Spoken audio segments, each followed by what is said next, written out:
above and all things. In your name we pray, amen.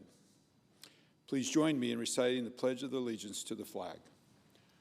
I pledge allegiance to the flag of the United States of America and to the republic for which it stands, one nation, under God, indivisible, with liberty and justice for all.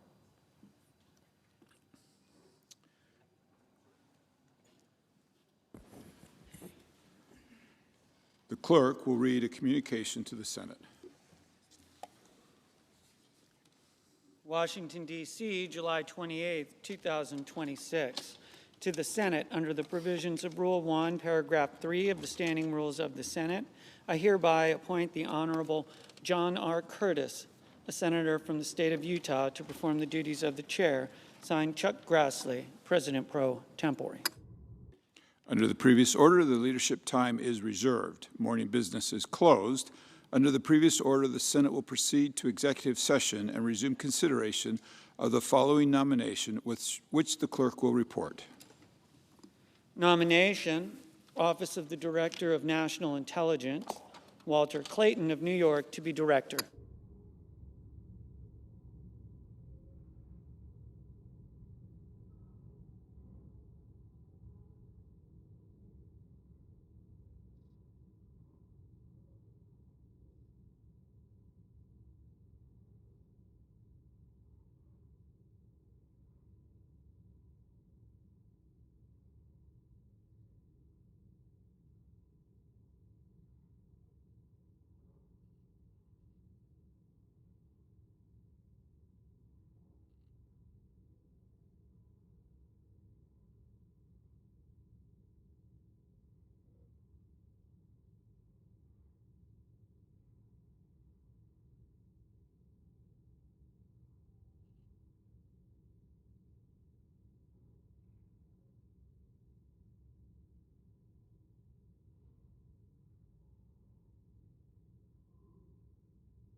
Senator from Iowa.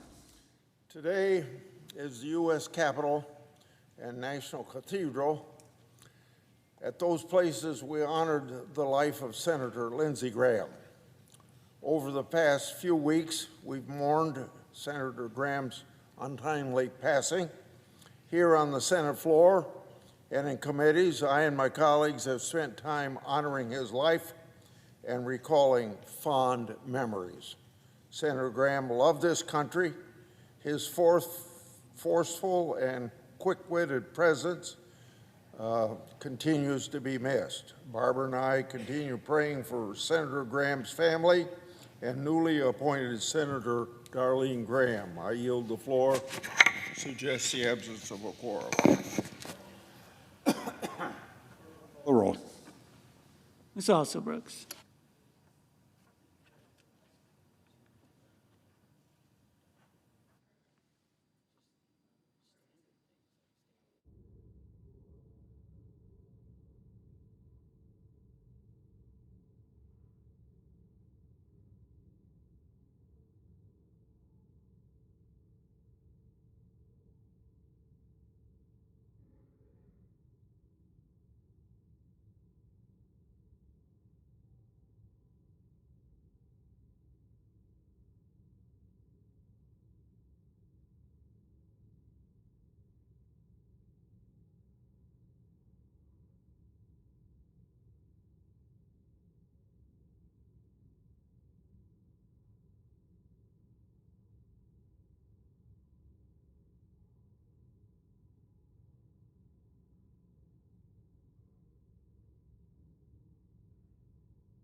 Mr. President, The senator from Alabama. I ask unanimous consent that we dispense with the quorum call. Without objection. Thank you, Mr. President. Mr. President, 2 weeks ago, I stood alongside so many of my Senate colleagues from both sides of the aisle in a press conference announcing the Russian sanctions legislation. It was just 3 days before that this legislation and this cause lost its champion, Senator Lindsey Graham. Today, many of us attended his service at the National Cathedral. And in typical Lindsey fashion, he somehow orchestrated a vote on Ukraine's future, on peace through strength, on that very same day. While this sanctions bill quickly amassed bipartisan support across the Senate, it took more than a year of tireless work by one man and a few friends, Senator Dick Blumenthal, Senator Jeanne Shaheen, and Senator Roger Wicker, to finally get this to the floor. Even though Lindsey is not physically with us today, his presence can certainly be felt in this chamber. During his 33 years of public service, Lindsey achieved a great deal.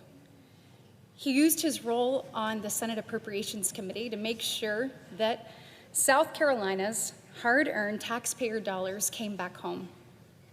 He was a fierce and outspoken advocate for the most vulnerable among us, the unborn.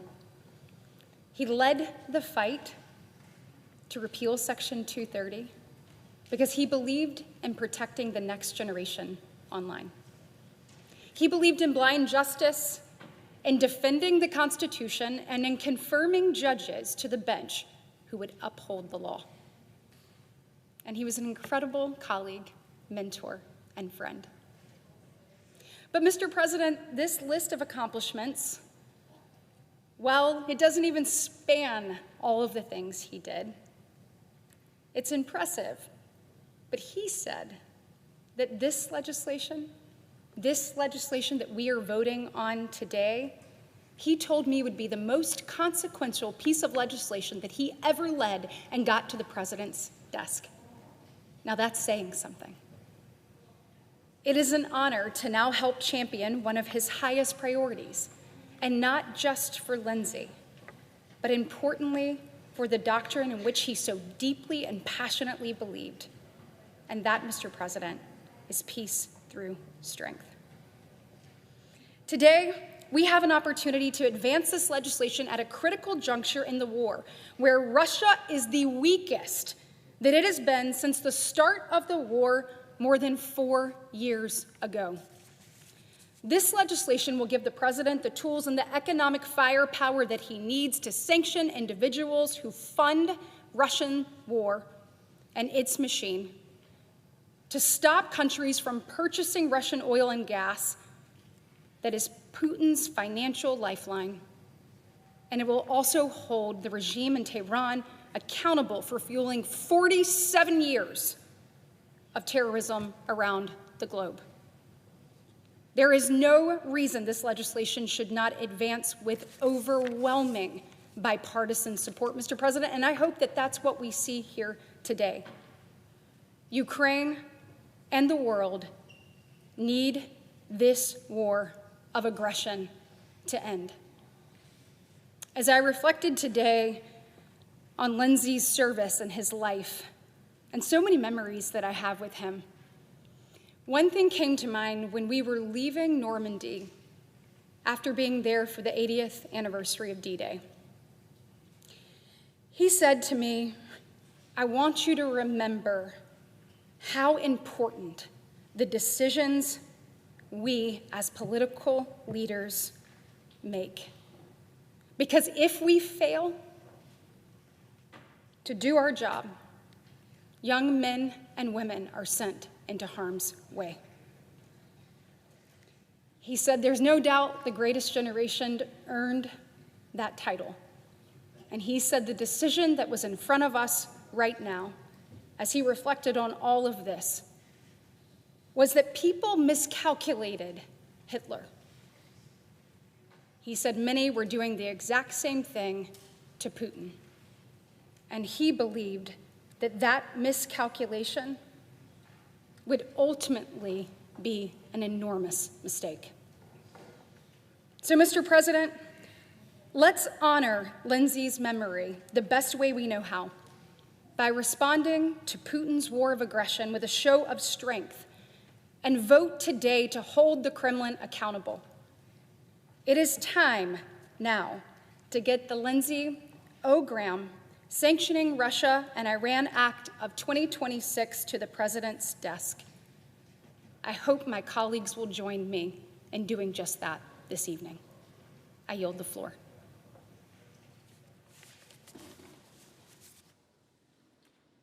President. The Democrat leader. First, let me thank the senator from Alabama for her poignant and strong and much-needed words. And let me thank my colleague from New Hampshire for, along with Senator Blumenthal, leading the fight in this very important issue. Now, I just got back from beautiful service honoring Lindsey Graham. The service honoring Lindsey Graham today was a tribute, not only to our friend Lindsey, but to his belief that America can act as a positive force on the global stage, especially in Ukraine. Lindsey understood, I didn't agree with Lindsey on many things, but Lindsey understood something Trump has yet to learn. It takes resolve to earn respect. Instead of standing strongly behind Ukraine and squarely against Vladimir Putin, Trump has tried and failed to pander to Russia. At a time when Ukraine is turning the tide in the war against Putin, we must show the Ukrainians that our Congress and our country are fully behind them, and show Putin that his war is a losing battle, because the people of the United States and this Senate stand behind the Ukrainians. With this bill, we're going to show the Russians we mean business. We're going to impose steep mandatory sanctions to clamp down on the Russian war machine, drain the Kremlin's war chest, and truly cripple the Russian war effort. That's how you make a bully like Putin listen, by putting real pressure on him to end this devastating war. Words will not do. Actions matter. This is strong action, strong medicine. And Trump should not pass up, better not pass up this opportunity. If Trump tries to abuse these tools and continue kowtowing to Putin, he'll only make himself and our country look weaker. Make no mistake, there's an overwhelming majority in this country that wants to see Russia defeated and Ukraine victorious in this fight against Putin's authoritarian invasion. President Zelensky has reiterated that Ukraine is changing the tide in this war and gaining momentum every day. We're seeing it happen with our own eyes. Lindsey Graham spent his final days trying to help Ukraine achieve victory. We ought to do the same in the days, weeks, and months ahead. Now, on mail-in voting, Trump's desperation to avoid, this is my opening statement because we just opened at 5 o'clock. Trump's desperation to avoid accountability at the polls this November grows every passing day. Yesterday, Trump begged the Supreme Court to help him block mail-in ballots in every corner of the country. Hey, Donald, did you also tell the court that you yourself voted by mail just a few months ago? Everyone knows that mail-in voting is safe and secure, and apparently so do you. It's absurd.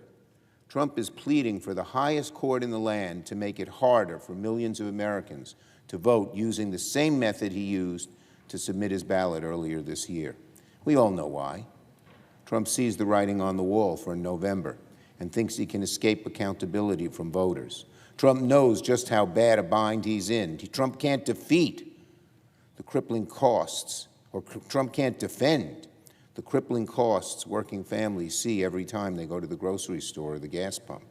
Trump can't defend the rampant corruption that has allowed his family to make billions of dollars off the American people. And Trump can't defend the unrelenting chaos he's unleashed in American streets. But Trump can't defend himself from Americans' wrath at the ballot box in November either.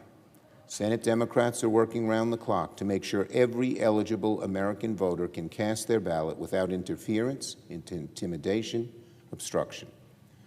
You can hear it in every lawsuit, executive order, and desperate plea to the court. Trump is afraid of the voters, not of voter fraud. I yield the floor. Senator from New Hampshire. Mr. President, I come to the floor today in support of the Lindsey O. Graham Sanctioning Russia and Iran Act. I want to applaud Senator Schumer's comments about supporting this legislation to try and end the war in Ukraine. I applaud Senator Britt, Senator Wicker, and of course, Senator Blumenthal, who has worked for over a year to get to this point, and thank Senator Darlene Graham for her efforts to support this legislation. I had the privilege of traveling with Senator Graham earlier this month on what tragically turned out to be his final Codel. We all know that he was a tireless advocate for Ukraine. He knew that Ukrainians stand on the front lines of freedom. This legislation is designed to cut off Vladimir Putin's most important resource in his war against Ukraine, his money. And you can see from this poster what this legislation does is impose mandatory sanctions that target Russia's war machine. It clamps down on Russia's shadow fleet. It strengthens financial and export restrictions, and it enforces targeted duties on top purchasers of Russian oil and gas.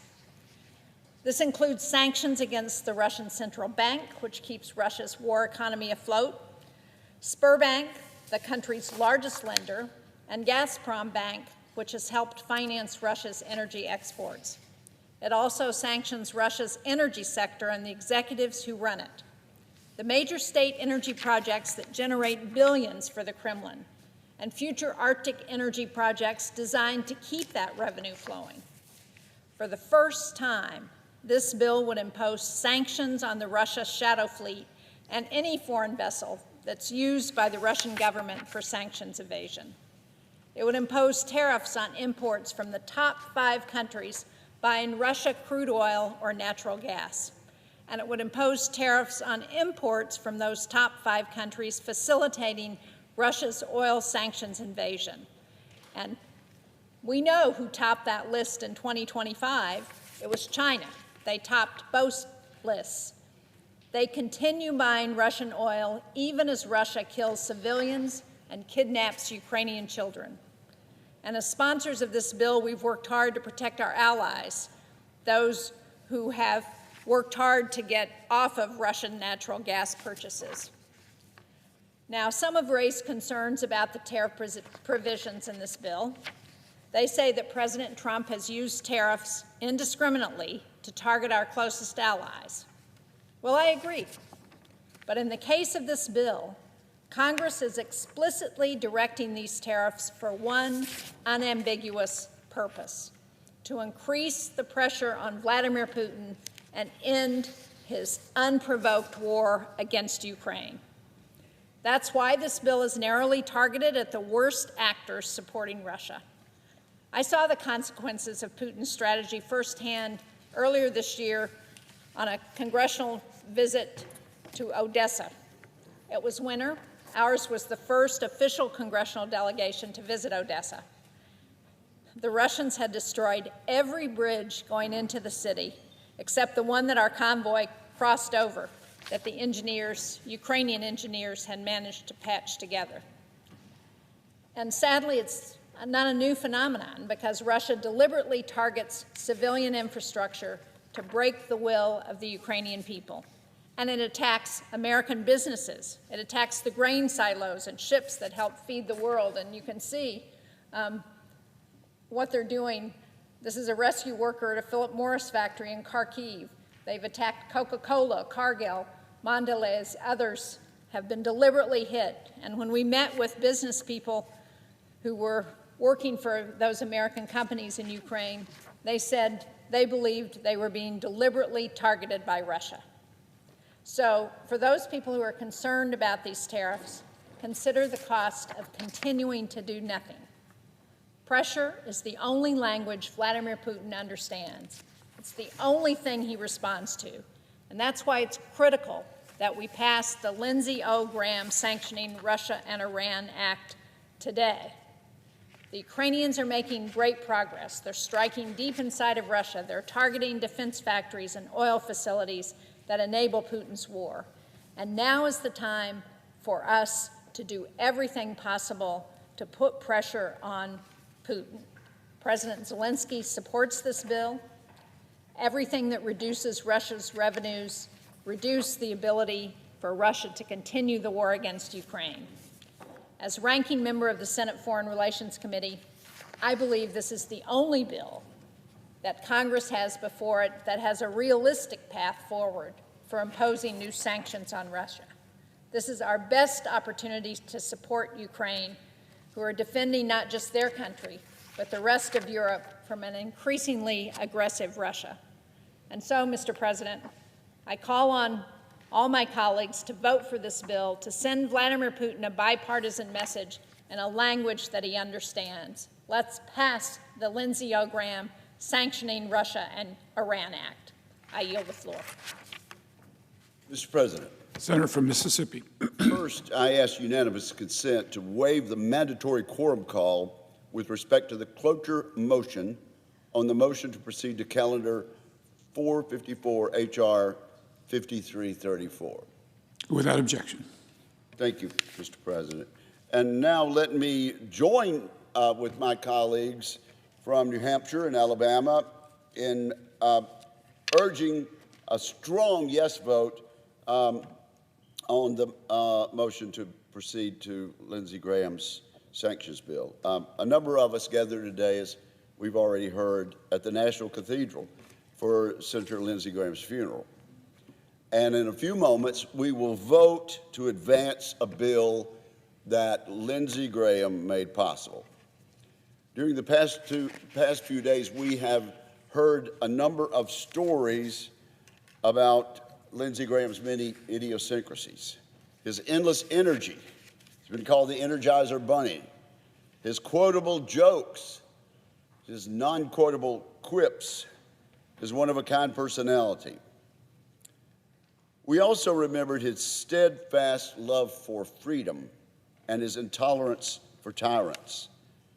The bill that we will vote on in a few moments reflects those aspects of his personality. I have suggested that it is his greatest political achievement. It took a senator like Lindsey Graham to bring this bill so far. In this environment, with these stakes, he brought together so many parties. It seems he did this almost through the sheer force of his will. I have seen that drive for 32 years, since we came to Washington together as freshmen in 1994. Again, I say, this could turn out to be Lindsey Graham's greatest legislative achievement. The Lindsey Graham sanctions bill will advance the cause of freedom, and it will combat Vladimir Putin's war machine. It will go after Vladimir Putin, his inner circle, and the shadow fleet they use to evade sanctions. It will hold accountable those who purchase the most Russian oil and gas. It will also take aim at China's investments in Russian weapons production, and it will maintain sanctions pressure on Iran. These policies will save human lives. They'll pave the way for even more impressive battlefield achievements by Ukraine. The Ukrainians have been resourceful from day one. For 4 years, the freedom fighters have managed to stand against a country 4 times the size of theirs. And today, Ukraine is using long-range drone strikes to take the war to Russia. I hope to meet with President Zelensky of Ukraine soon. He regularly refers to these drone strikes as long-range sanctions. Let's give Ukraine even more sanctions, even more tools to fight back against the dictator Putin. This bill will be a moral achievement, Mr. President. It's a clear statement about the aggressor in Russia and the nation he is attacking. Ukraine targets facilities in Russia used to wage war. On the other hand, Vladimir Putin targets apartments, neighborhoods, churches, and corner stores. As Ukraine defends its homeland, Vladimir Putin callously sends the sons of Russia into bloodshed. He's not persuaded by appeals to human rights. I've made no secret of my complete disgust for the dictator Vladimir Putin and for his many war crimes against the Ukrainian people throughout this unprovoked conflict. If we've learned anything about the Russian despot, Vladimir Putin, over the course of this war, it's that the slaughter of civilians and even his own Russian troops gives him no pause. His soulmates are the dead dictators of the previous century, Mr. President. Pol Pot, Hitler, Mussolini, and Stalin. Vladimir Putin's name deserves to be stated among those desperate war criminals. He disregards human life, but he does prize the strength of his war machine, and for this, Putin relies on his energy sales, and that's what we're getting to with this bill. This legislation will help curtail those energy sales. It will put maximum economic pressure on Vladimir Putin. This is the one thing, apparently, the only thing he understands. President Trump and President Zelensky have long extended the hand of peace. Time and again, Putin has answered with more violence, more destruction, and more innocent Ukrainian and Russian lives snuffed out. Lindsey Graham understood Putin's calculation, and he wrote a bill to hit Putin where it hurts. We'll have a chance to act on that bill today. I expect an overwhelming majority vote in favor. Thank you, Mr. President. The senator from Idaho. Mr. President, fellow senators, I come to the floor here to support the bill that we're going to vote on here pretty quickly, and that is on a Russia and Iran sanctions bill. It's no secret that this thing has been worked on for a long, long time. It's also no secret that this is a bipartisan effort. I think you heard both sides speaking about this, and there's good reason for that. At nearly 4.5 years, Russia's full-scale invasion of Ukraine has dragged on far too long. We all want to see this war end.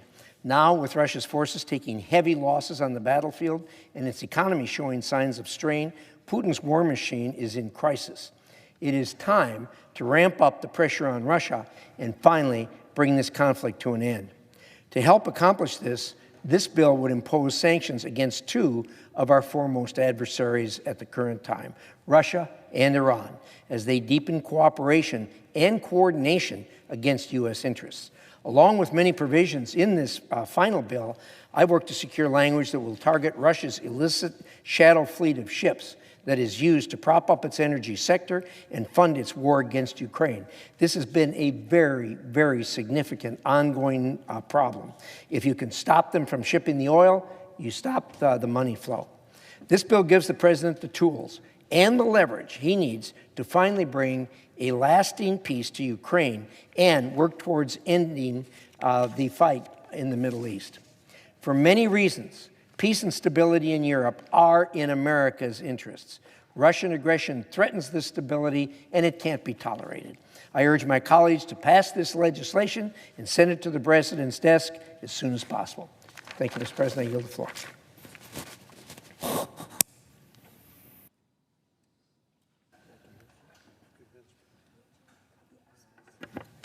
Mr. President. The senator from Tennessee. Thank you, Mr. President. Before I begin my remarks, I commend each of my colleagues who've come to the floor to speak on the Russia sanctions bill and how important it is that we get this passed. This is a measure I have supported, and I am so pleased we're finally taking a vote and taking action on that. Mr. President, what we have been hearing a lot about in our office and what Tennesseans are talking about is this issue of fraud. And what we have seen is how some of these Democrat-run state governments have just gone crazy with committing fraud. There is fraud in Medicaid, in immigration, in elections. Elected officials have a responsibility to prevent fraud. Voters expect them to be good stewards of taxpayer dollars. They expect them to uphold the principle of one person, one vote. Instead, we have seen Democrats put fraudsters and illegal aliens and their issues ahead of any concerns that are expressed by taxpayers and by American citizens. We should all be grateful that President Trump and his administration are bringing this malfeasance to an end. Here are some examples. Last week, Health and Human Services froze $1 billion in Medicaid payments to California and Minnesota for allowing fraud to flourish in their states. Now, of course, you heard the hue and cry about this was not fair. But fraud has been persistent in their Medicaid programs. Now, under Gavin Newsom's watch, government spending in California has surged from $209 billion a year to more than $350 billion. That is your tax dollar that you are sending to the federal government. The federal government sends it to California and to Minnesota. And what do? They waste it. They allow fraud to take up those dollars that hardworking taxpayers have earned and sent to the federal government. Looking at how this Medicaid spending has exploded is unbelievable. The California state auditor has repeatedly flagged billions of these expenditures as questionable payments, including to potential fraud operations. But state Democrats have continued to push the money out the door.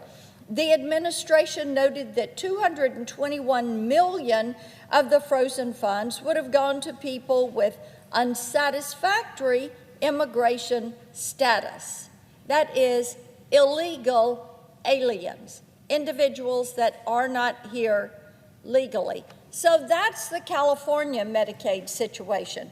Now, Governor Walz in Minnesota has similarly overseen billions of dollars in fraud, especially through their state's Medicaid program. Fake child care centers, fake autism therapy services, fake senior care facilities, all of it fake, billing millions for non-existent services. This fraud could help explain why Minnesota has the second highest per enrollee Medicaid spending under Obamacare. The second highest. California and Minnesota are far from alone.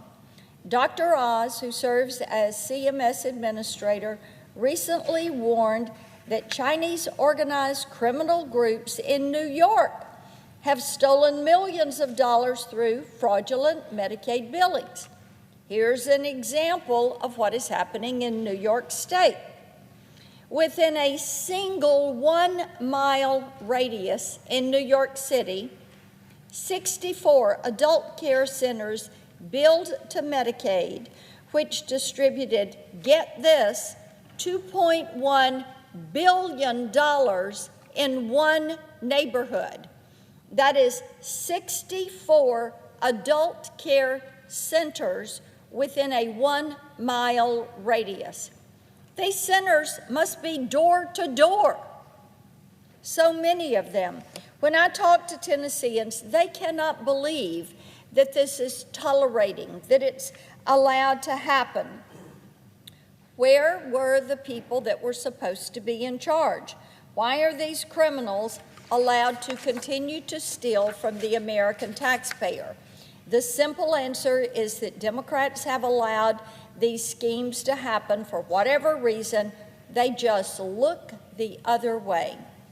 It's indefensible, so our colleagues on the other side of the aisle have tried to duck accountability. During a recent Senate Homeland Security Committee hearing on Medicaid fraud, just one of the committee's 7 Democrat members showed up.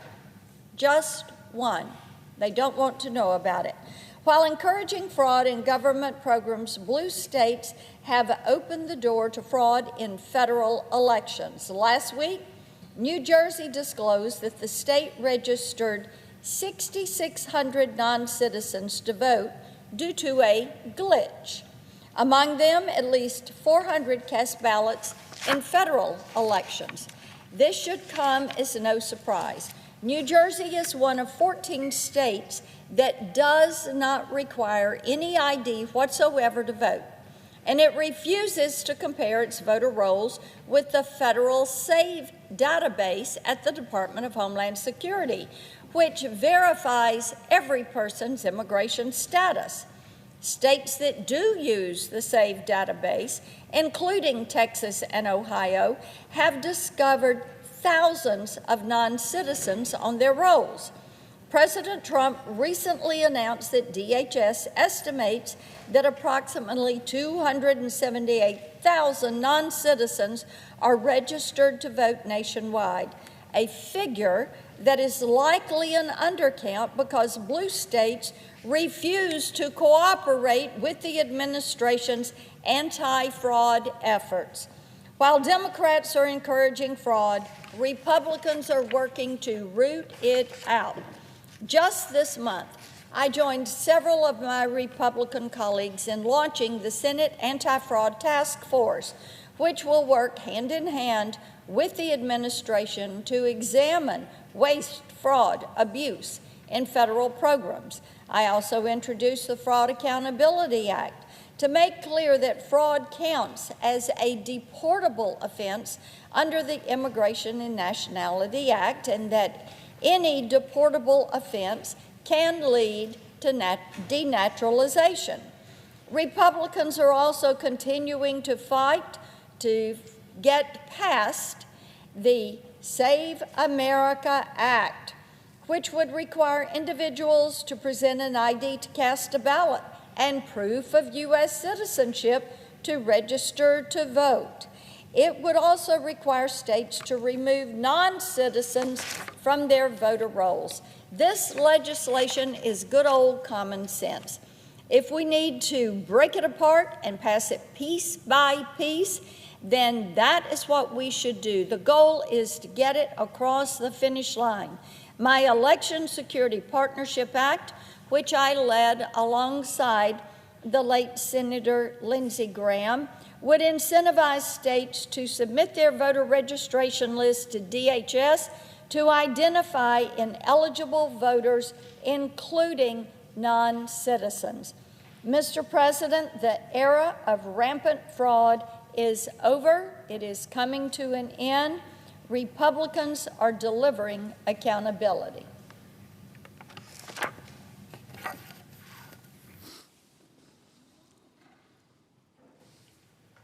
Mr. President, Senator from Arkansas. I speak today in support of Mr. Jay Clayton's nomination to be the next Director of National Intelligence. Earlier this month, Mr. Clayton appeared before the Senate Intelligence Committee, where he answered hundreds of written questions for the record and provided detailed testimony on his approach to serving in this new role. As part of these discussions, Mr. Clayton assured the committee that he would assist our efforts to return the Office of the Director of National Intelligence to its original size, scope, and mission. He also pledged to work with the committee to secure the essential funding the intelligence community needs. Based on the shortcomings that my committee staff has identified, I project that any supplemental appropriations bill or reconciliation bill must include around $40 billion for our intelligence agencies. I look forward to working with Mr. Clayton to meet this vital need. Given his past professional experience, Mr. Clayton is well qualified to serve as the Director of National Intelligence. As the United States Attorney for the Southern District of New York, Mr. Clayton went after some of the worst national security threats. He's overseen numerous high-profile cases, including the indictment of Venezuelan dictator Nicolas Maduro and the prosecution of an Iran-backed terrorist connected to multiple attempted terror attacks in the United States. Time and again, Mr. Clayton has worked hand in glove with our intelligence agencies and counterterrorism personnel to put these savages behind bars and keep America safe. Based on Mr. Clayton's testimony and the many conversations I've had with him over the last few months, I can say with confidence that his reputation for leading with integrity precedes him. I'm pleased to support his nomination, and I urge my colleagues to vote in favor of his confirmation. Mr. President, I yield the floor.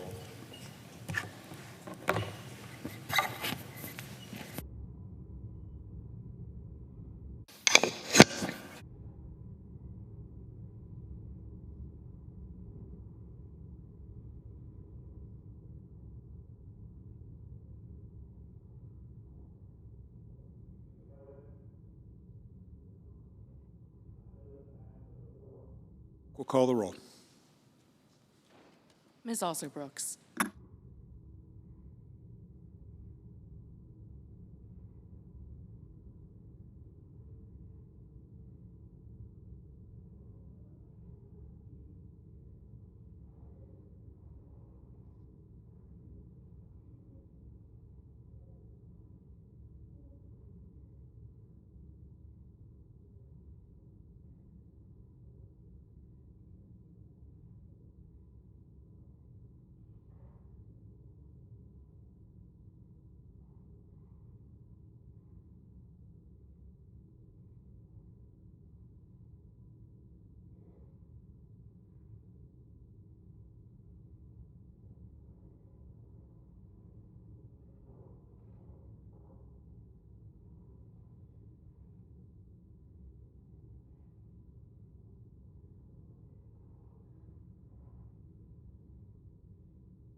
The senator from Oregon. I ask unanimous consent to vacate the quorum call. Without objection.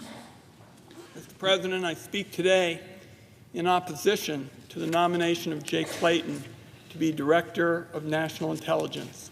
He has repeated baseless conspiracy theories about American elections, refused to acknowledge who won the 2020 election, and participated in an abusive investigation of American journalists while providing false testimony to Congress about that investigation.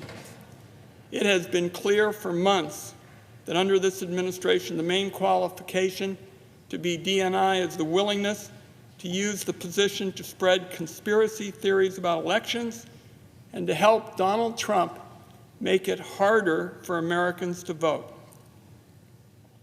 Even before his nomination, Mr. Clayton decided he'd show how eager he is to serve as Trump's election conspiracy wingman.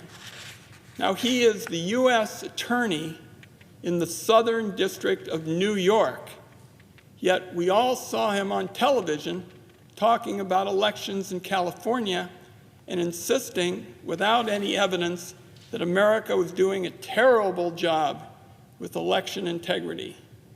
I was especially alarmed by his conspiracy mongering about vote by mail. That's how my home state of Oregon has been voting successfully for years. On June 8th, just a few days before he was nominated, Mr. Clayton was on television talking about how a, quote, one group approach was using vote by mail dishonestly. That is ridiculous. The first two senators elected by mail were a Democrat and a Republican. Vote by mail benefits rural voters who live far away from polling stations. Vote by mail benefits older people who may not be able to drive. It's never been partisan, certainly not until Donald Trump, aided by people like Jay Clayton, made it a part of the attack on American democracy. Mr. Clayton didn't offer a shred of evidence to support his conspiracy theories, so I asked him point blank, Mr. President, who were these mythical election bandits? In his responses to written questions, he said he was, quote, only asking questions. Mr. President, that's the stock and trade for conspiracy theorists. The moment they're asked to provide some evidence, any evidence for claims, they fall back on, I was just asking questions. That's my excuse. It's fundamentally dishonest. It's also behavior that shouldn't be tolerated in someone responsible for providing Congress and the public assessments based on actual intelligence. Now, as we all saw during his disastrous nomination hearing, Mr. Clayton also refused to acknowledge the simple fact about Joe Biden winning the 2020 election. Everybody knows the truth here. The only reason to avoid the question is to satisfy the Trump ego. But that's what Mr. Clayton did, signaling Donald Trump and the whole country that he is never going to stand up to Donald Trump, not ever. I'm also deeply concerned about Mr. Clayton's role in the abusive subpoenas issued to the journalists at the New York Times. Mr. Clayton is the U.S. Attorney in the Southern District. He signed the subpoenas.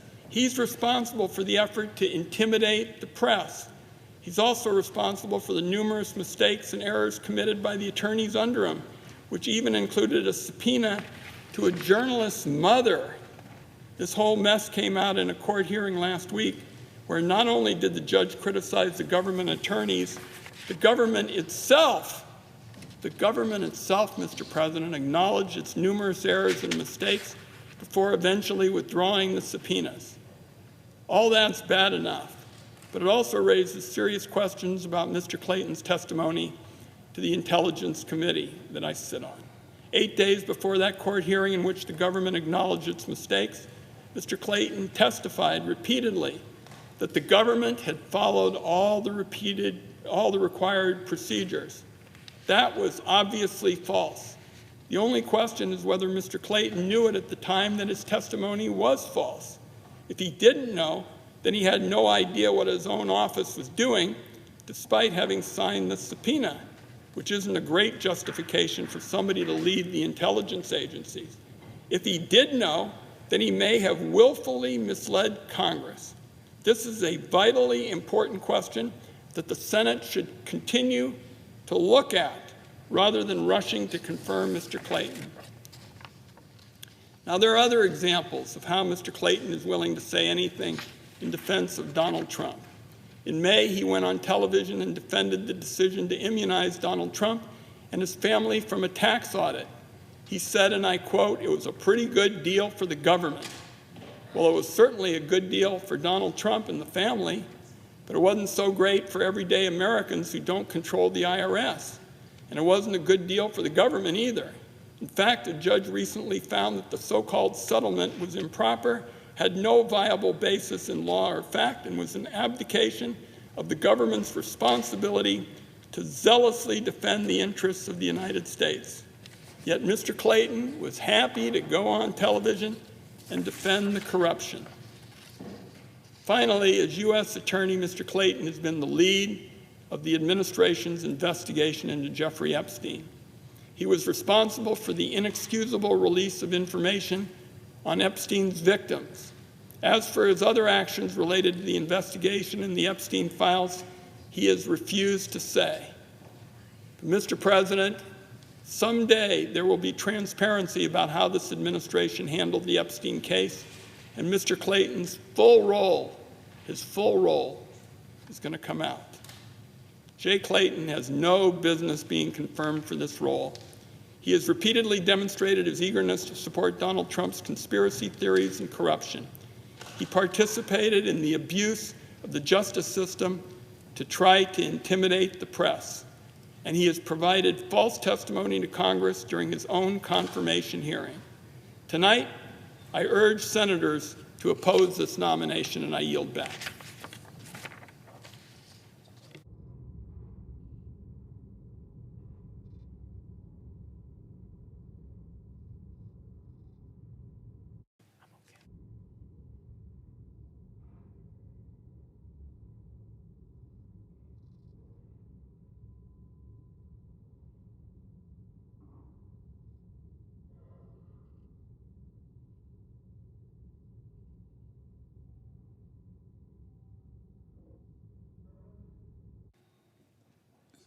Senator from Oregon. I would note the absence of a quorum. The clerk will call a roll. Ms. Also Brooks.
President, Pretty whip.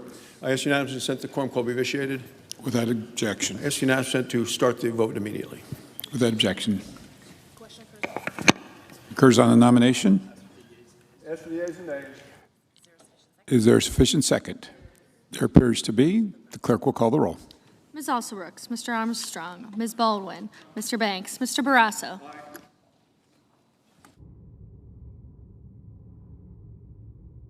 We'll see how long.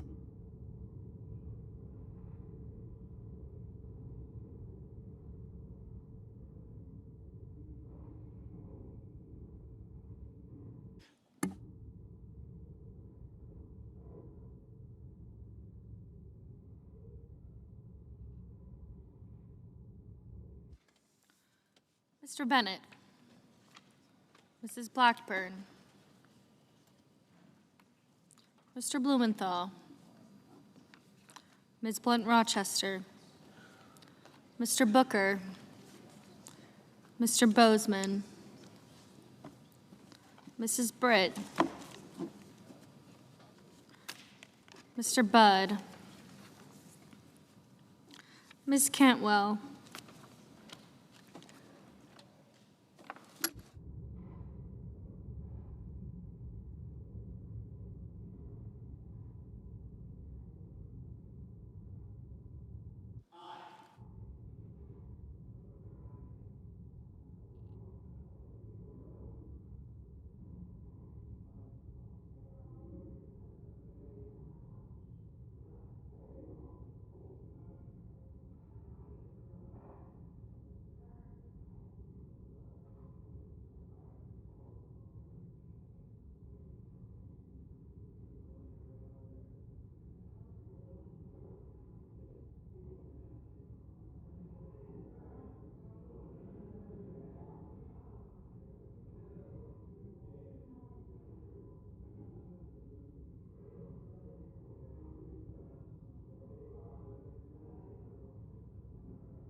Mrs. Capito, Mr. Cassidy, Ms. Collins, Mr. Coons, Mr. Cornyn, Ms. Cortez Masto, Mr. Cotton, Mr. Kramer, Mr. Crapo, Mr. Cruz, Mr. Curtis, Mr. Dane,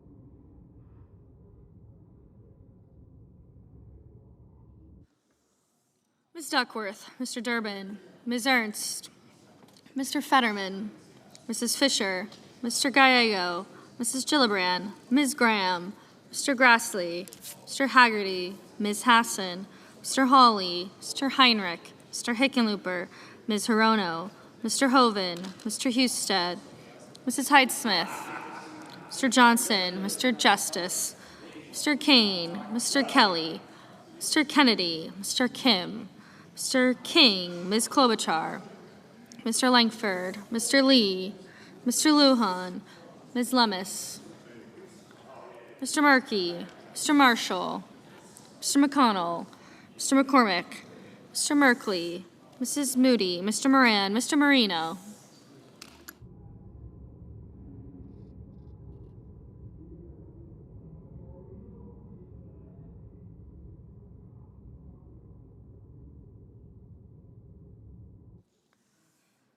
Ms. Murkowski, Mr. Murphy, Mrs. Murray, Mr. Ossoff, Mr. Padilla, Mr. Paul, Mr. Peters, Mr. Reed, Mr. Ricketts, Mr. Risch, Ms. Rosen, Mr. Rounds, Mr. Sanders, Mr. Schatz, Mr. Schiff, Mr. Schmidt, Mr. Schumer, Mr. Scott of Florida, Mr. Scott of South Carolina, Mrs. Shaheen, Mr. Sheehy, Ms. Slotkin, Ms. Smith, Mr. Sullivan, Mr. Thune, Mr. Tillis, Mr. Tuberville, Mr. Van Hollen, Mr. Warner, Mr. Warnock, Ms. Warren, Mr. Welch, Mr. Whitehouse, Mr. Wicker, Mr. Wyden, Mr. Young.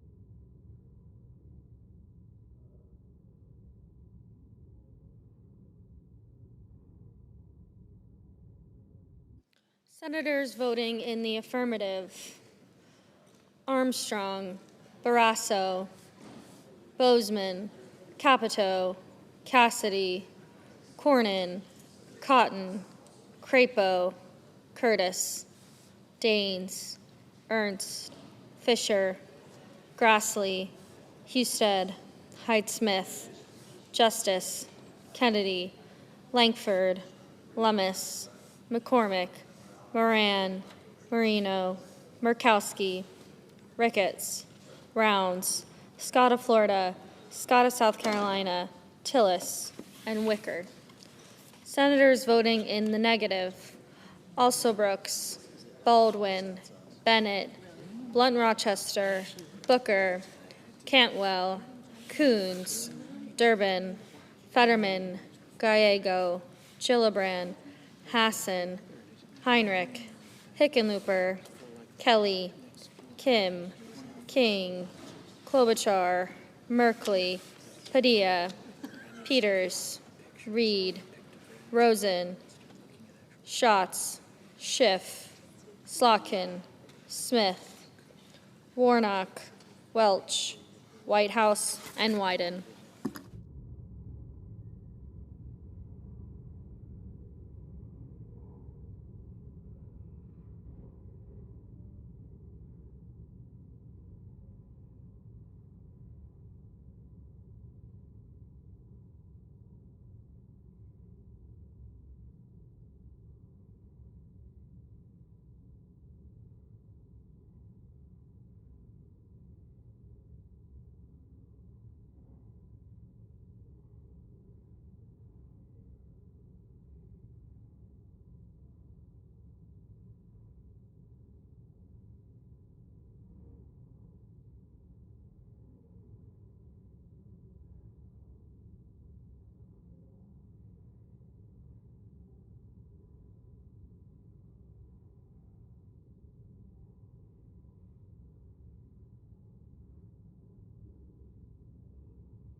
Mr. Murphy. Mr. Murphy, no.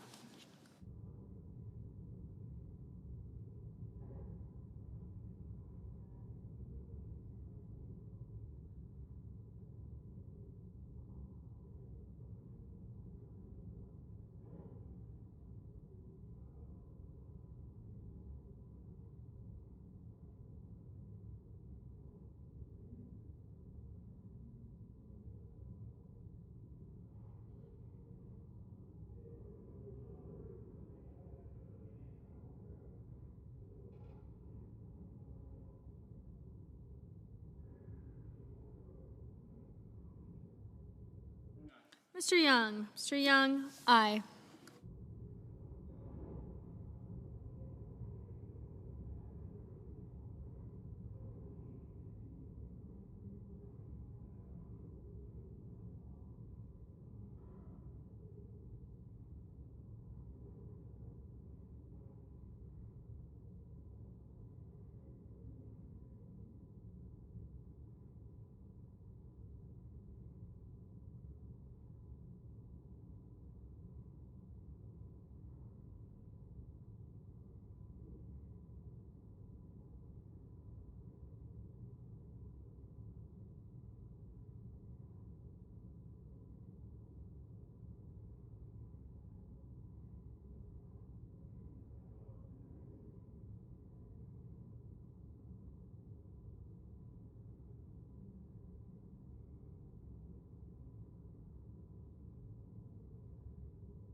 Mrs. Moody.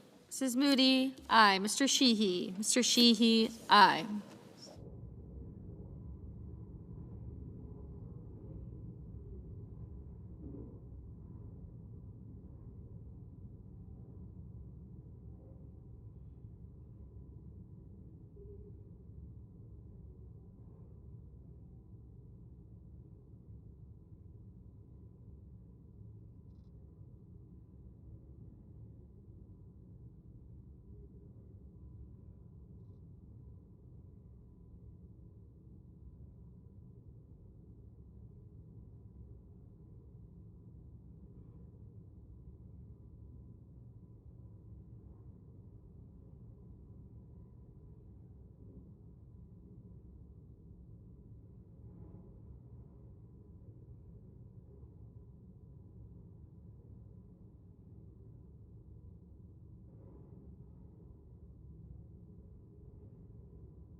Mrs. Blackburn. Mrs. Blackburn, aye.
Mr. Kramer. Mr. Kramer, aye.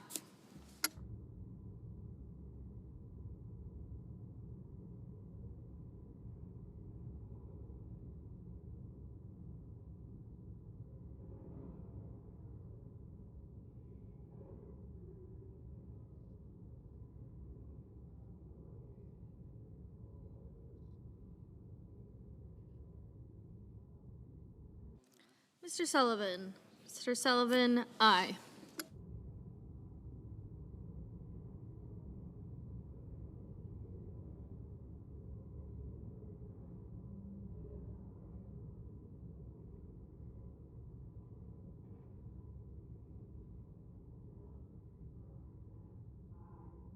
Ms. Collins. Ms. Collins, aye.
Mrs. Murray.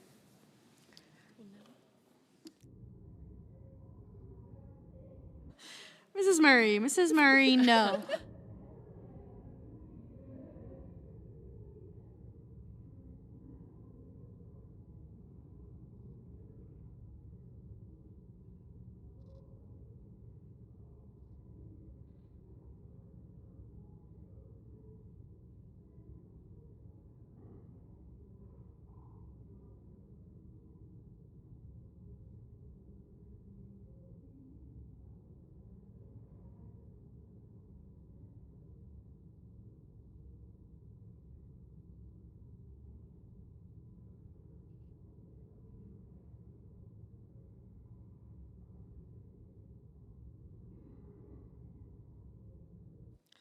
Ms. Hirono. Ms. Hirono, no.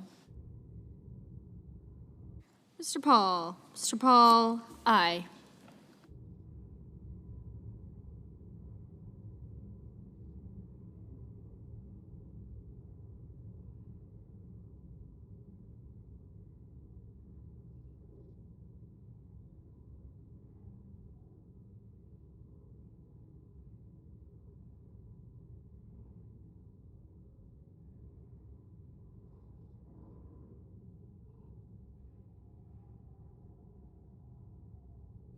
Ms. Duckworth. Ms. Duckworth, no.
Mr. Johnson.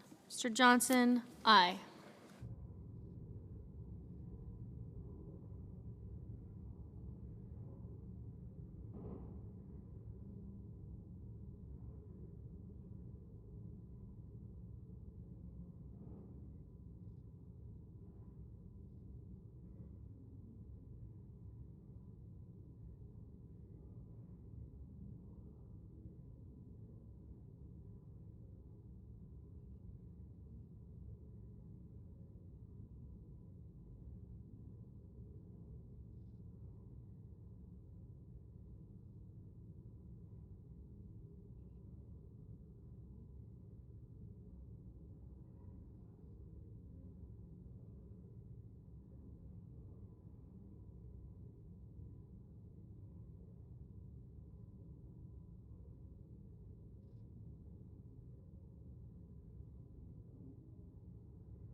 Mr. Budd. Mr. Budd, aye. Mr. Thune. Mr. Thune, aye.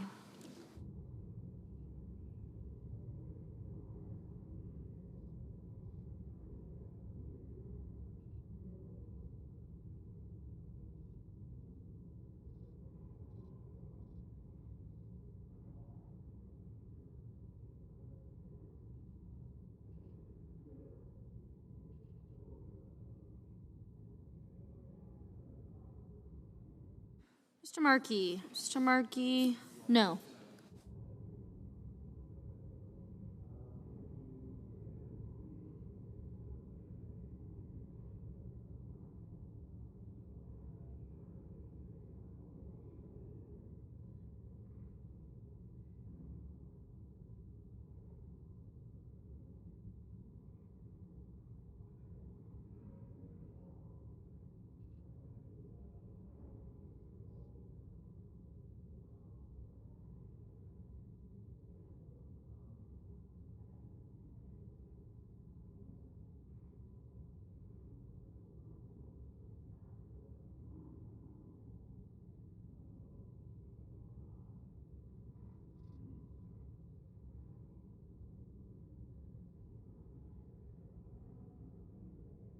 Mr. Ossoff. Mr. Ossoff, no.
Mr. Risch. Mr. Risch, aye.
Mr. Sanders. Mr. Sanders, no.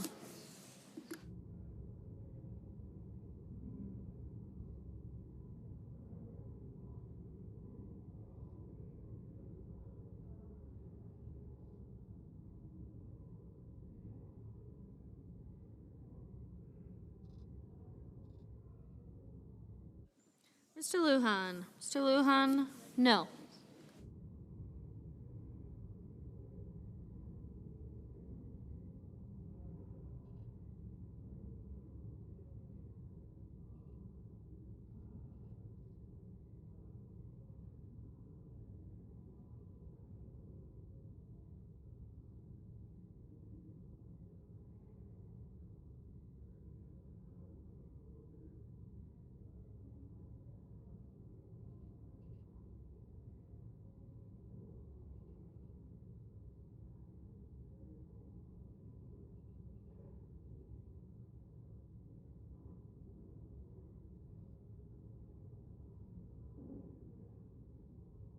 Ms. Warren.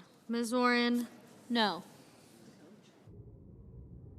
Mr. Blumenthal. Mr. Blumenthal, no. Mr. Banks. Mr. Banks, aye.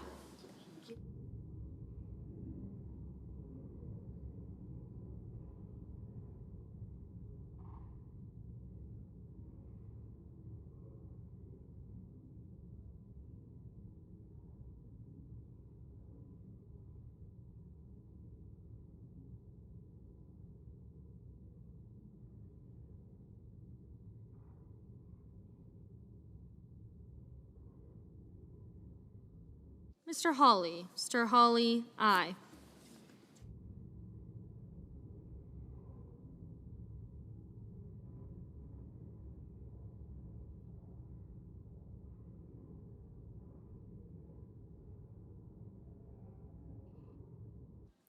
Mrs. Shaheen. Mrs. Shaheen, no. Mrs. Britt. Mrs. Britt, aye.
Mr. Schmidt. Mr. Schmidt, aye.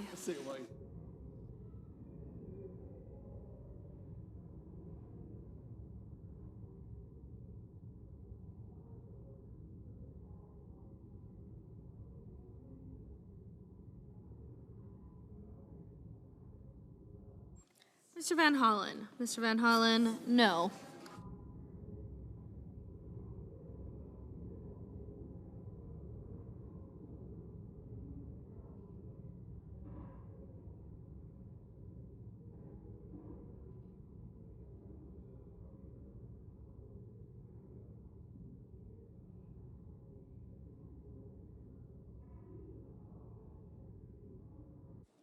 Mr. Tuberville.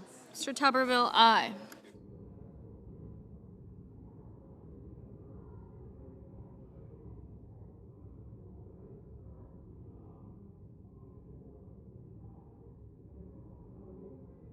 Ms. Cortez Masto. Ms. Cortez Masto, no.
Mr. Haggerty. Mr. Haggerty, aye.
Mr. Lee.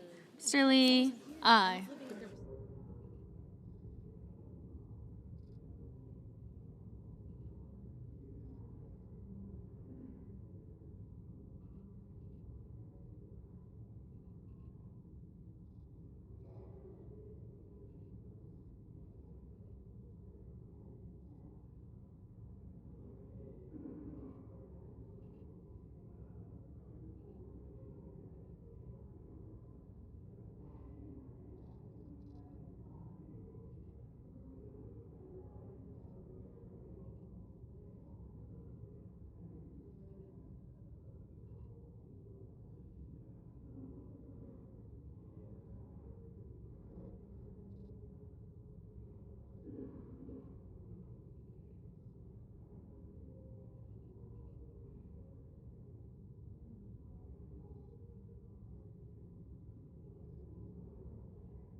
Mr. Hoven. Mr. Hoven, aye.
Mr. Warner. Mr. Warner, no.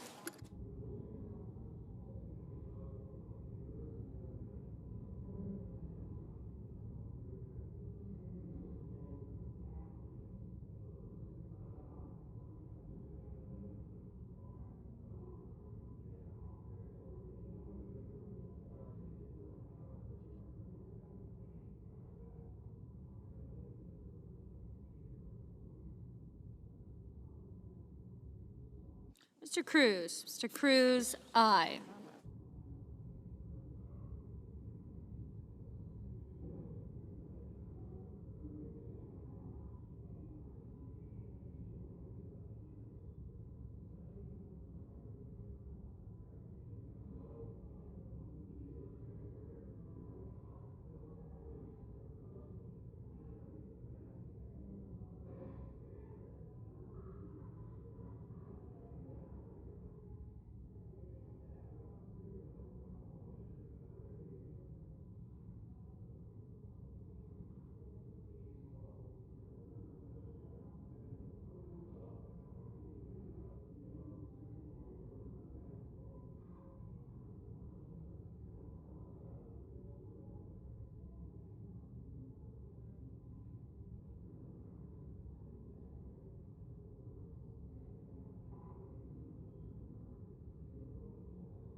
Mr. Schumer. Mr. Schumer, no.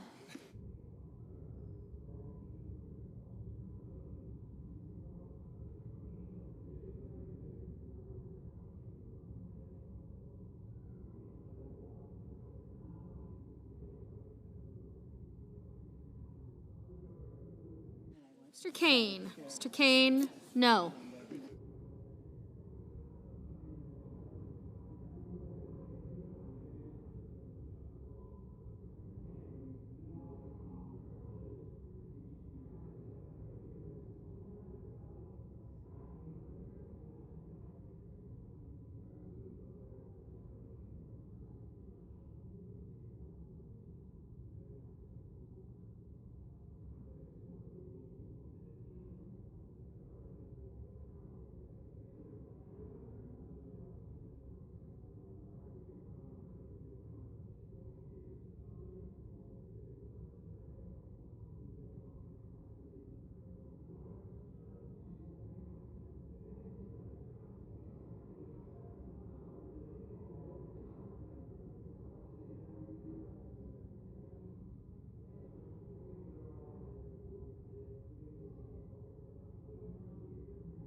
Mr. Marshall. Mr. Marshall, aye.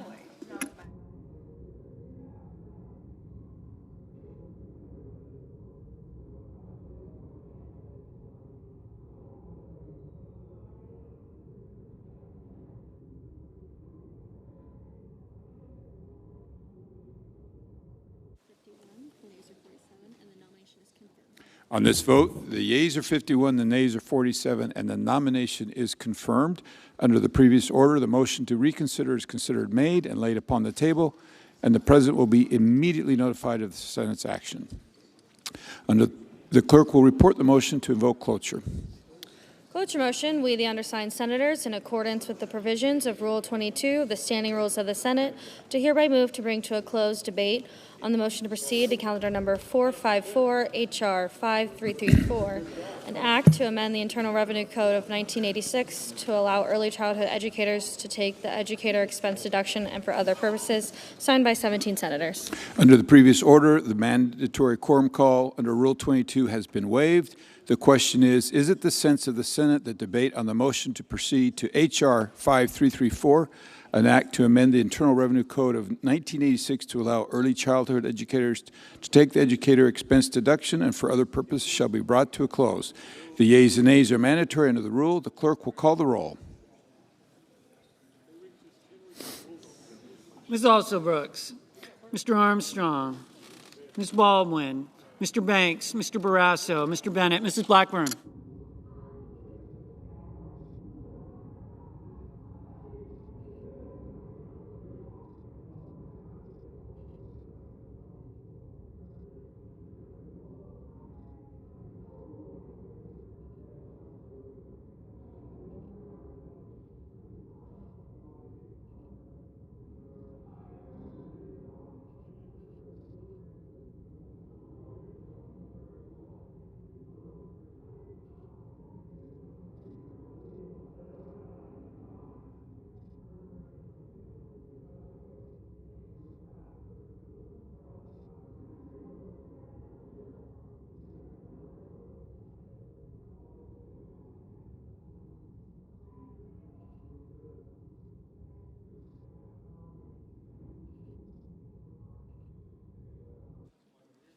Mr. Blumenthal, Ms. Blunt-Rochester, Mr. Booker, Mr. Bozeman,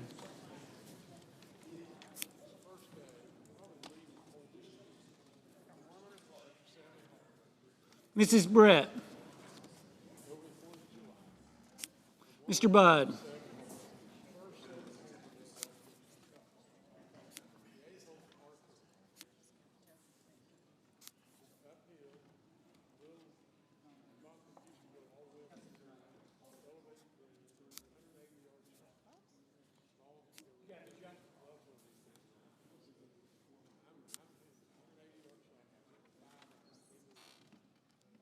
Mrs. Capito, Mr. Cassidy, Ms. Collins, Mr. Coons,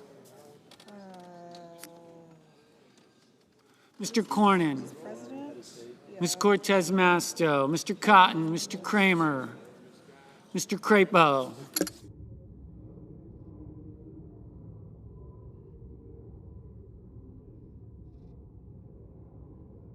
Mr. Cruz, Mr. Curtis. So, it's members of national legislatures of foreign countries and members of the European senators and ministers. Mr. Daines, Ms. Duckworth, Mr. Durbin, Ms. Ernst, Mr. Fetterman, Sergeant Arms, House. Mrs. Fisher, I think that's, that's not on the list.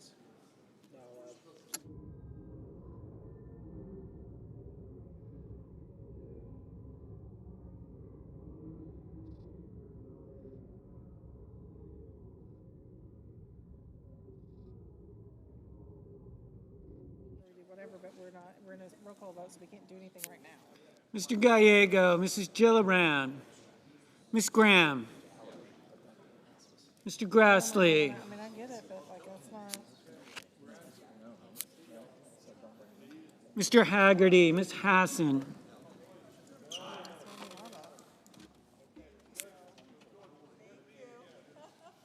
Mr. Hawley,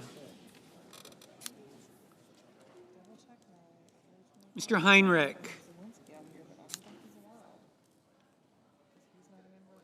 Mr. Hickenlooper, Ms. Hirono,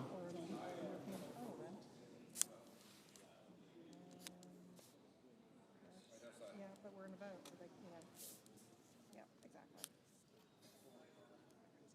Okay, I just want to double check. Okay. Mr. Hoven,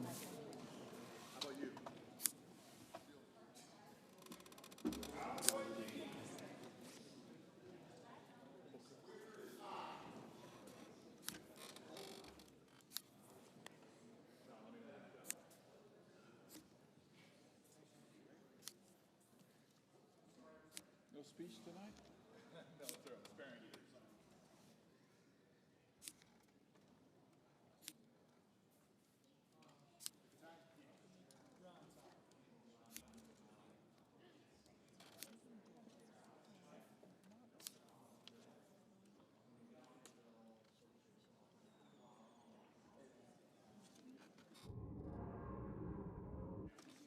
Mr. Husted, Mrs. Hyde-Smith, It is members of national legislatures or members of the European Parliament. We are in a vote, so we cannot ask consent. You're welcome.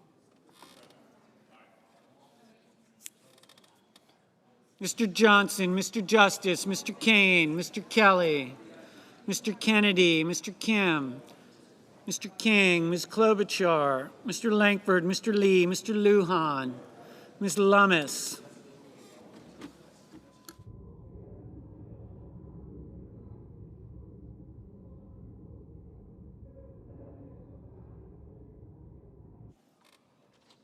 Mr. Markey, Mr. Marshall, Looks like 61.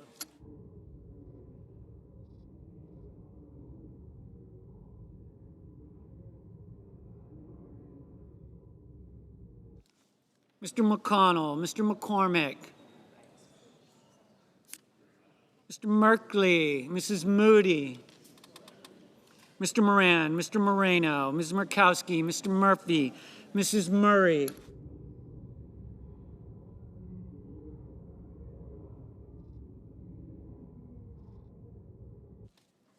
Mr. Ossoff, Mr. Padilla, Mr. Paul, Mr. Peters, Mr. Reed, Mr. Ricketts, Mr. Risch, Ms. Rosen, Mr. Rounds, Mr. Sanders, Mr. Schatz, Mr. Schiff,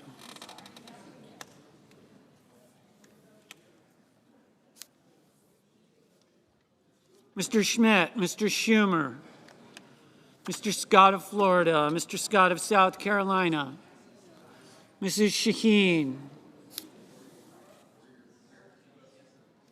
Mr. Sheehy, Ms. Slotkin, Ms. Smith, Mr. Sullivan, Mr. Thune, Mr. Tillis, Mr. Tuberville, Mr. Van Hollen, Mr. Warner,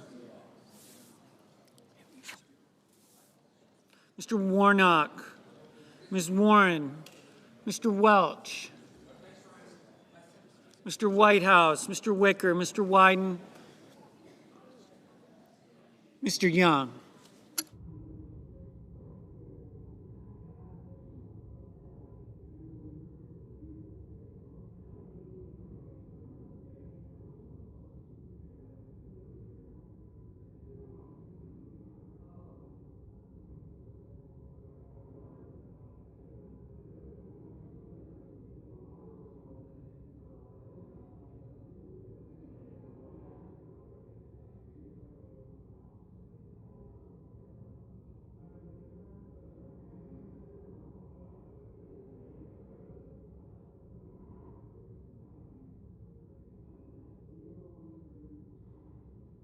Senators voting in the affirmative: Also Brooks, Armstrong, Baldwin, Banks, Blackburn, Booker, Budd, Cantwell, Capito, Cassidy, Cornyn, Cortez Masto, Kramer, Crapo, Cruz, Curtis, Duckworth, Durbin, Ernst, Fetterman, Gillibrand, Grassley, Haggerty, Hawley, Heinrich, Hickenlooper, Hoven, Husted, Hyde-Smith, Justice, Kane, Kennedy, King, Langford, Lee, Lujan, Marshall, McCormick, Merkley, Moran, Moreno, Peters, Reed, Ricketts, Rosen, Rounds, Schatz, Schmidt, Scott of South Carolina, Sheehy,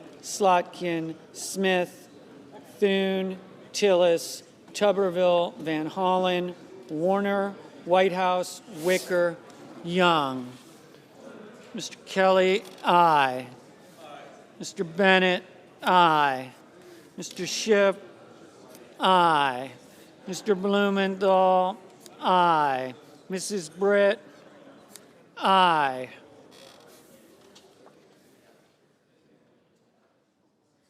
Mr. Sullivan, aye. Mr. Coons, aye. Senators voting in the negative: Blunt Rochester, Hirono, Paul, Sanders, Warren.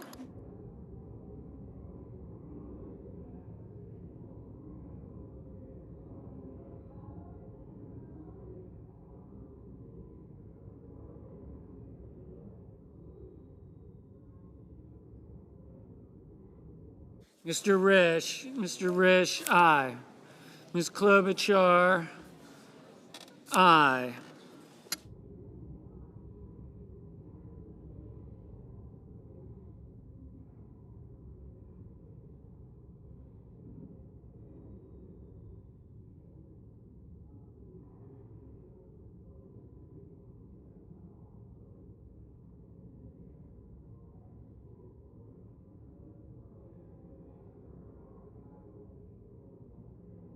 Mr. Warnock, aye.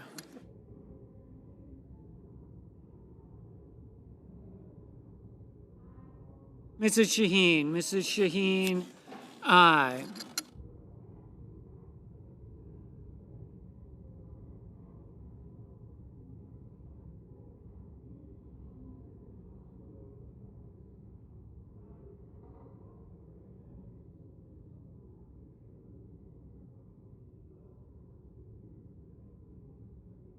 Mr. Schumer, aye.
Mr. Welch, no.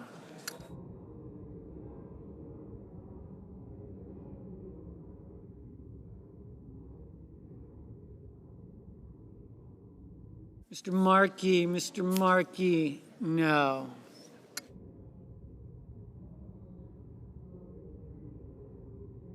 Mr. Johnson, aye.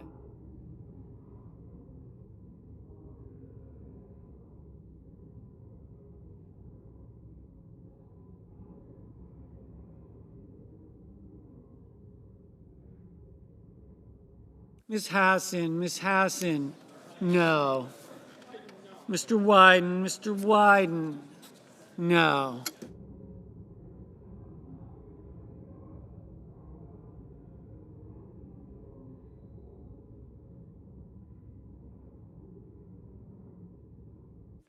Mrs. Murray, aye.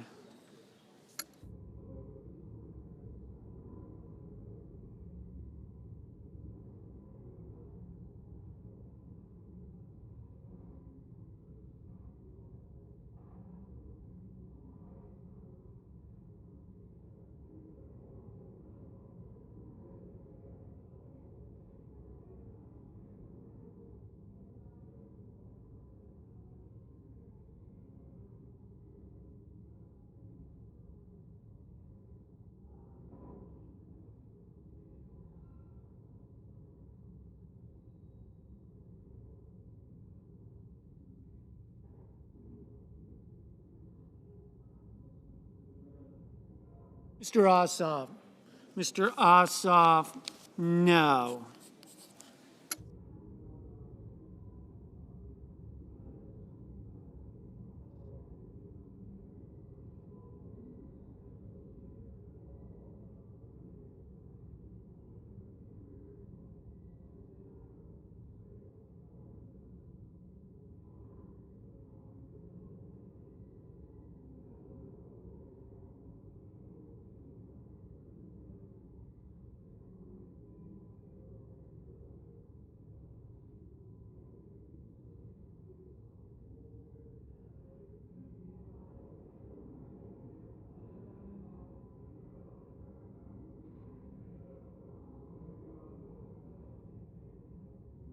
Mr. Kim, no.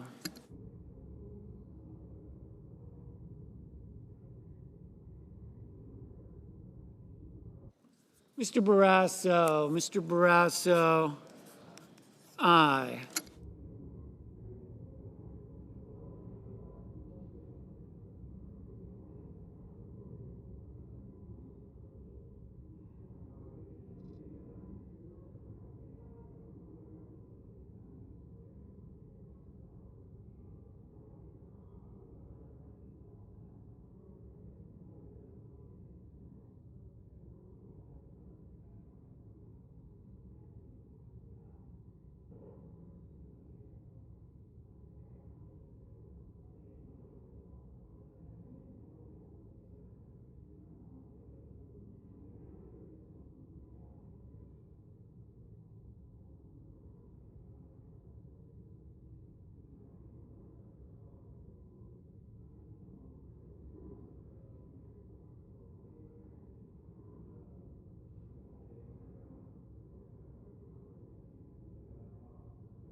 Mr. Daines, aye.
Mrs. Moody, aye.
Mr. Padilla, no.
Ms.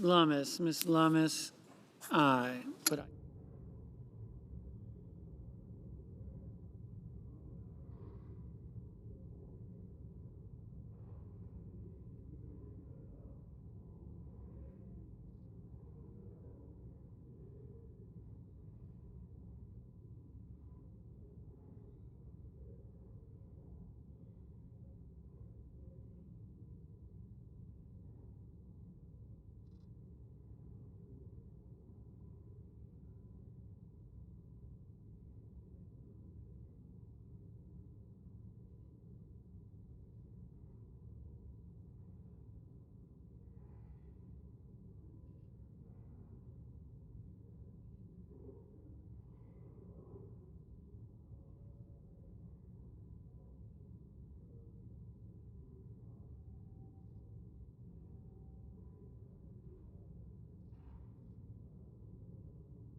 Mr. Scott. Mr. Scott of Florida, aye.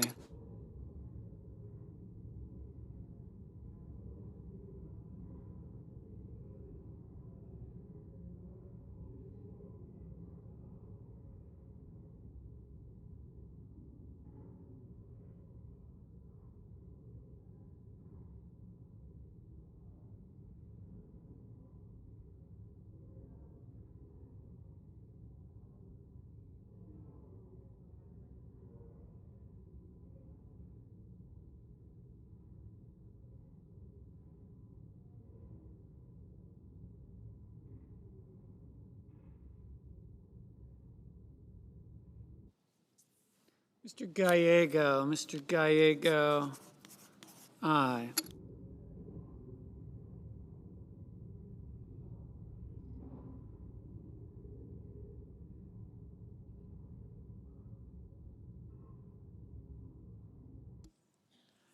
Mr. Murphy, aye.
Ms. Collins, aye.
Ms. Murkowski, aye.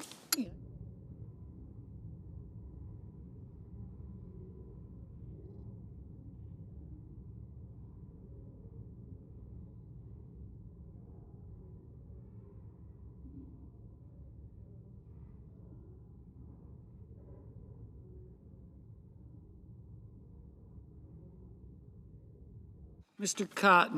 Cotton, aye.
Mr. Bozeman, aye. Mrs. Fisher, aye.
On this vote, the yeas are 86, the nays are 12. 3/5 of the Senate duly chosen are and sworn. Having voted in the affirmative, the motion is agreed to. The clerk will report the motion to proceed. Motion to proceed to calendar number 454, H.R. 5334, an act to amend the Internal Revenue Code of 1986 and so forth and for other purposes. Mr. President, Senator from Arkansas. I ask unanimous consent that when the Senate completes its business today, it stand adjourned until 10:30 a.m. on Wednesday, July 29th. That following the prayer and pledge, the journal of proceedings be approved to date, the morning hour be deemed expired, the time for the two leaders be reserved for their use later in the day, morning business be closed, and the Senate resume consideration of the motion to proceed to calendar number 454, H.R. 5334, post-closure. Further, that the Senate recess tomorrow from 12:30 to 2:15 p.m. for the weekly conference meetings, and that all time during leader remarks, recess, and adjournment count post-closure on the motion to proceed to H.R. 5334. Without objection. If there's no further business to come before the Senate, I ask that it stand adjourned under the previous order following the no doubt scintillating remarks of Senator Welch. Without objection. I thank the senator. Senator from Vermont. Mr. President. The senator from Vermont. Thank you. We are faced today with two urgent and compelling foreign policy priorities: ending the war in Iran and winning the war in Ukraine. The war in Iran is increasing the world price of oil, enriching Putin's Russian wanton war machine. On February 27th, just before the start of the U.S.-Iran war, oil was at $70 a barrel. Last week, it was up to $100 a barrel. And if the Strait of Hormuz is closed again, experts warn prices could surge up to $125 a barrel, driving up fuel, fertilizer, and food costs. And with every $10 increase in global oil prices, Putin's war machine receives a windfall of more than $1.5 billion a month. $1.5 billion a month in extra revenue. If oil reaches $125 a barrel, as many experts predict, Putin's windfall would be $9 billion a month, or $108 billion a year. It's a very compelling reason why, to win the war in Ukraine, we must end the war in Iran. It is also a reason why taking up the Graham-Blumenthal Russia sanctions bill is urgent. From the first day of Putin's savage attack on Ukraine, thank you.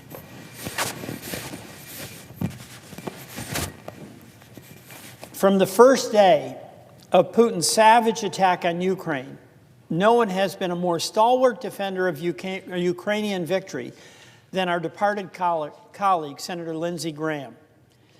He and Senator Blumenthal had a compelling insight. You hurt Russia by going after the buyers of Russian oil.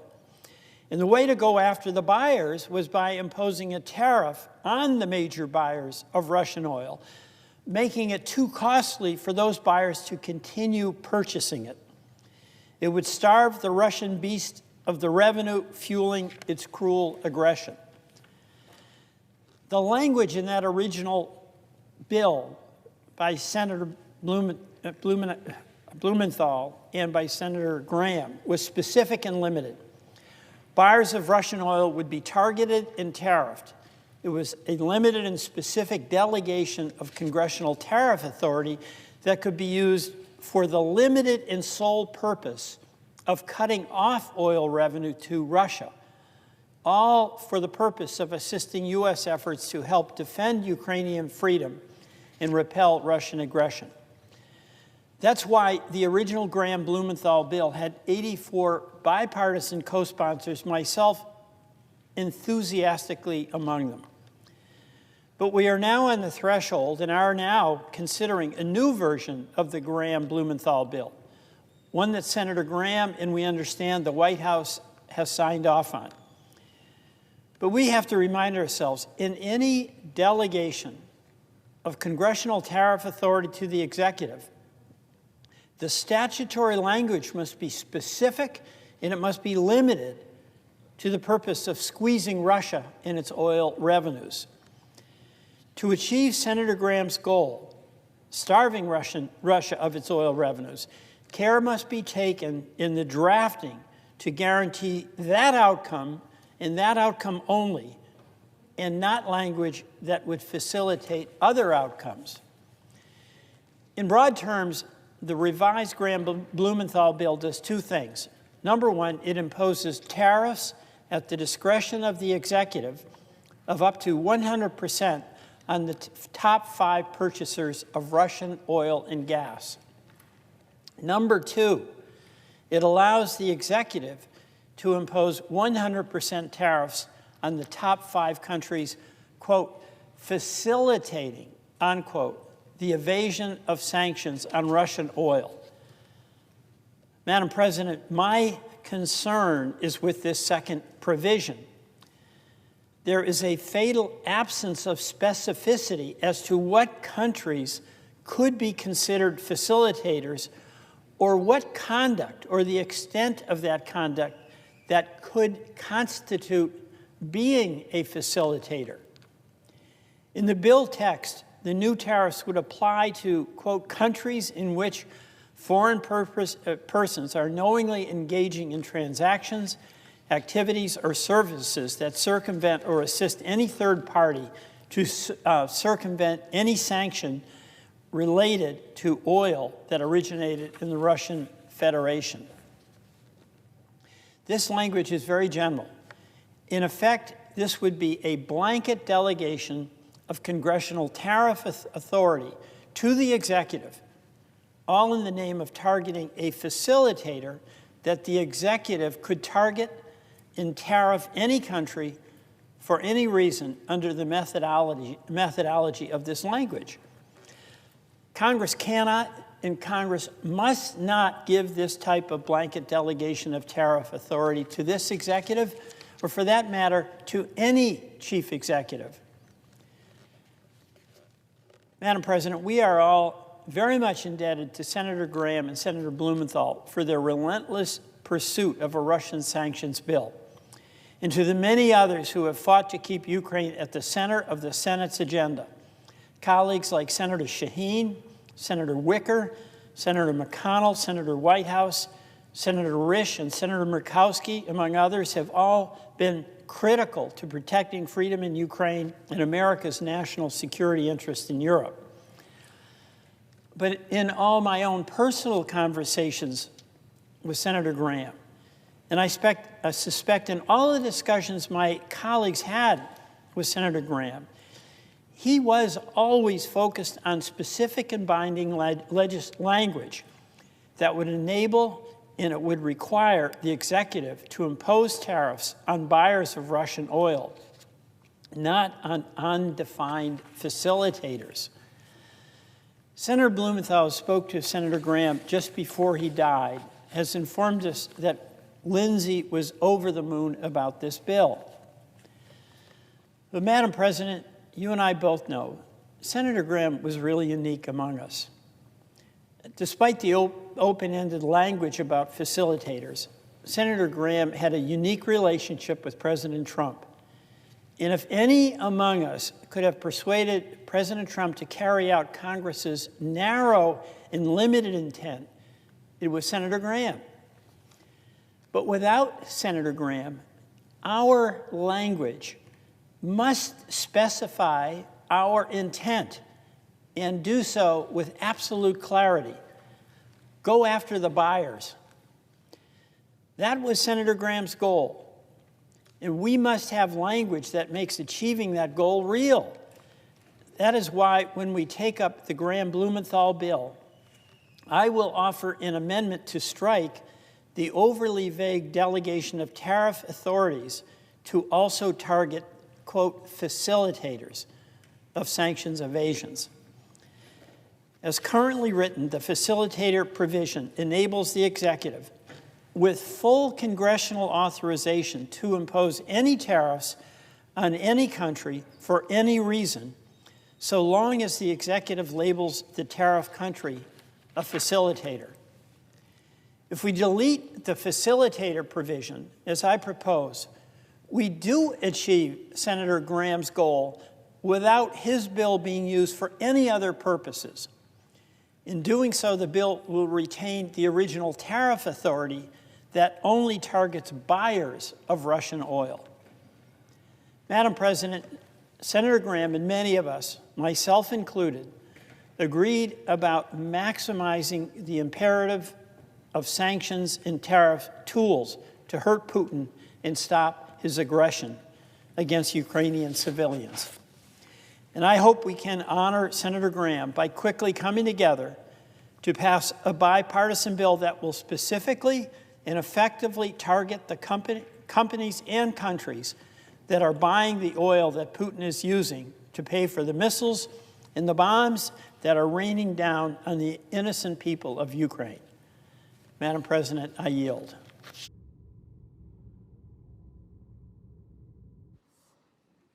Under the previous order, the Senate stands adjourned until 10:30 a.m. tomorrow.